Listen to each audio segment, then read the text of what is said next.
Dabur Honey, Dabur toothpaste, Dabur आंवला तेल, ये कुछ ऐसे प्रोडक्ट्स हैं दोस्तों जो हर घर की शान हुआ करते थे। लेकिन फिर इनकी जगह दंत कांति टूथपेस्ट, पतंजलि हनी और केश कांति जैसे प्रोडक्ट ने ले ली। जी हाँ, डाबर को पछाड़कर पतंजलि ने डाबर के पूरे मार्केट पर कब्जा कर लिया। लेकिन अपनी पोजीशन को हिलता देख डाबर ने कुछ ऐसी बिजनेस स्ट्रेटेजी अपनाई। क्या बिजनेस स्ट्रेटेजी अपनाई डाबर ने? चलिए जानते हैं हमारे आज के इस वीडियो में। कैसे हुई थी डाबर कंपनी की शुरुआत। दोस्तों, भारत में कई ऐसी कंपनीज हैं जिन्होंने आजादी से पहले अपनी पकड़ बनाई थी और डाबर उन्हीं कंपनी में से एक है। डाबर की शुरुआत एक भारतीय वैद्य ने 1884 में की थी। ये वो दौर था जब मलेरिया और हैजा जैसी बीमारियां फैल रही थी।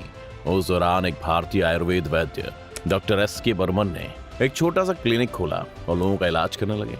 वहीं उस दौरान उन्होंने मलेरिया और हैजा जैसी बीमारियों के लिए आयुर्वेदिक दवा भी बनाई थी और धीरे धीरे कई तरह के हेल्थ से जुड़े प्रोडक्ट्स बनाना शुरू कर दिए और इसी तरह ये कंपनी चालू हुई थी। आपको बता दें कि इस कंपनी का नाम डाबर में डॉक्टर से है, यानी डॉक्टर बर्मन। हालांकि ये कंपनी दवाई बनाने के लिए शुरू की गई थी, लेकिन 1896 तक कंपनी के प्रोडक्ट इतने ज्यादा फेमस हो गए थे कि डॉक्टर बर्मन को एक अलग फैक्ट्री बनानी पड़ी थी और धीरे धीरे कंपनी और ज्यादा फेमस होने लगी। 1907 में डॉक्टर बर्मन की मृत्यु हो गई।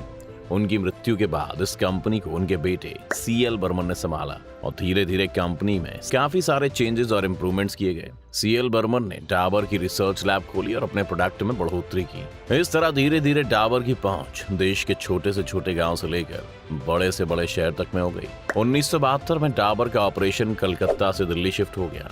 साहिबाबाद में एक बड़ी फैक्ट्री, रिसर्च और डेवलपमेंट सेंटर बनाया गया। 1994 में डाबर ने अपना शेयर जारी किया और दोस्तों, आपको जानकर हैरानी होगी कि लोगों का कंपनी पर इस कदर भरोसा बन चुका था कि आईपीओ 21 गुना ज्यादा सब्सक्राइब किया गया। 1996 में डाबर को 3 हिस्सों में बांट दिया गया: हेल्थ केयर, फैमिली प्रोडक्ट और आयुर्वेदिक प्रोडक्ट।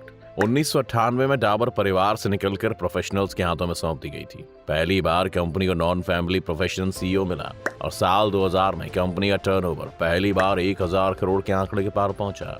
ये वो टाइम था दोस्तों जब डाबर का एफएमसीजी यानी कि कंज्यूमर प्रोडक्ट के क्षेत्र में बोलबाला था। डाबर के सारे प्रोडक्ट आयुर्वेदिक थे और इसीलिए उसके प्रोडक्ट देश में काफी ज्यादा बिकते भी थे। उस समय इसके प्रोडक्ट्स की पहुंच हर कहीं थी। देश के लगभग हर दुकान पर डाबर आंवला तेल से लेकर डाबर च्यवनप्राश जैसे प्रोडक्ट आसानी से मिल जाते थे। कंपनी इस दौर में अच्छा खासा रेवेन्यू जनरेट करती थी। लेकिन फिर आया साल 2006 जब शुरू हुई पतंजलि कंपनी, जिसकी वजह से मार्केट से डाबर के शेयर काफी कम हो गए थे, क्योंकि पतंजलि भी एक आयुर्वेदा प्रोडक्ट बनाने वाली कंपनी थी। जब पतंजलि मार्केट में आई उस वक्त कंज्यूमर प्रोडक्ट्स में 3 कंपनी काफी बड़ा मार्केट कवर करती थी: Hindustan Unilever, ITC and Dabur. लेकिन पतंजलि ने आते ही मार्केट पर अपनी पकड़ बना ली थी। इस दौरान तीनों ही कंपनी के शेयर काफी गिरे, लेकिन पतंजलि ने उस वक्त सबसे ज्यादा नुकसान डाबर को पहुंचाया था। बाकी दोनों कंपनियों को ज्यादा फर्क इसलिए नहीं पड़ा था क्योंकि ये दोनों कंपनी काफी और सेक्टर्स में भी फैली हुई थी, लेकिन डाबर के प्रोडक्ट काफी लिमिटेड थे और उसने अपने आप को इतना एक्सपेंड नहीं किया था। इसलिए डाबर की जगह हिंदुस्तान यूनिलीवर और आईटीसी के बाद पतंजलि ने ले ली थी। पतंजलि ने अपनी शुरुआत के साथ ही ऐसे ब्यूटी प्रोडक्ट्स भी लोगों को उपलब्ध कराए थे, जिसकी वजह से डाबर के पुराने कस्टमर्स जो कि डाबर को उसके आयुर्वेदिक प्रोडक्ट्स के लिए पसंद किया करते थे, वे भी डाबर को छोड़ पतंजलि की ओर जाने लगे। यहाँ तक कि कोविड के बाद जहाँ सभी को आयुर्वेदिक प्रोडक्ट्स चाहिए थे, वहीं ऐसे में लोग डाबर को नहीं खरीद रहे थे।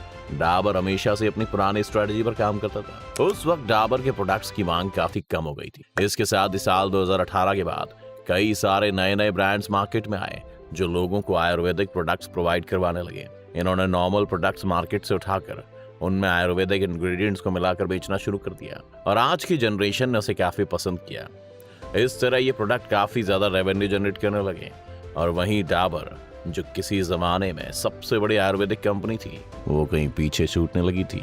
नए नए इनोवेशंस डाबर का शेयर खाते जा रहे थे क्योंकि डाबर अपने प्रोडक्ट्स को बेच ही नहीं पा रहा था। डाबर अपने प्रोडक्ट्स के साथ कुछ नया नहीं कर पा रहा था। वो सिर्फ वही चटनी, चूर्ण और टूथपेस्ट बेच रहा था और ऐसी खराब सिचुएशन में डाबर के पास 2 ही ऑप्शन थे: या तो जैसा चल रहा है वैसा ही चलने दिया जाए या फिर इस आपदा को अवसर बना दिया जाए। और आखिरकार डाबर ने अपने आप को पूरी तरह से चेंज करने का सोचा और अपने प्रोडक्ट्स में काफी इंप्रूवमेंट करने लगा।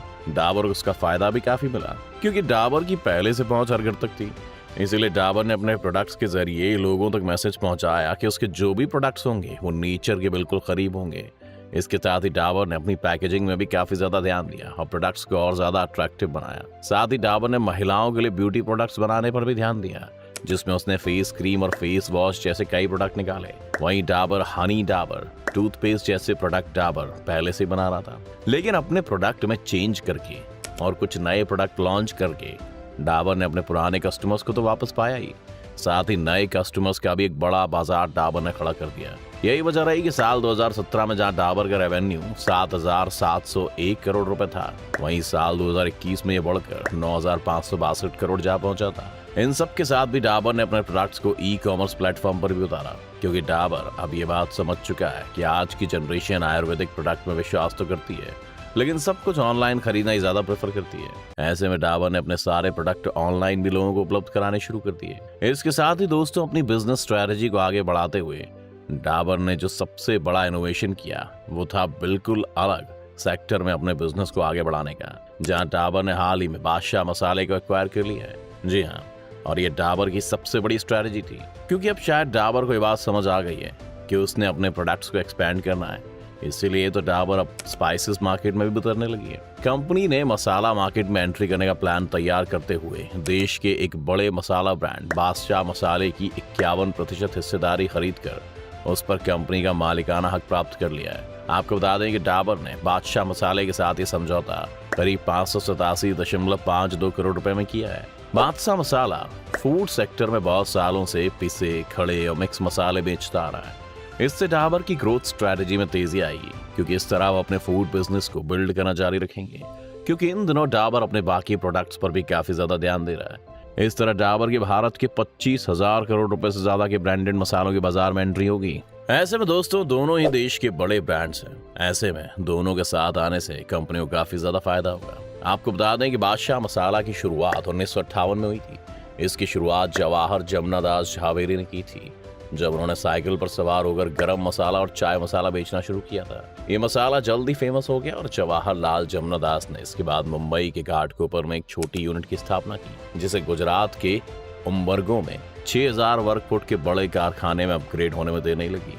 आज बादशाह मसाला 20 से अधिक देशों में निर्यात किया जाता है।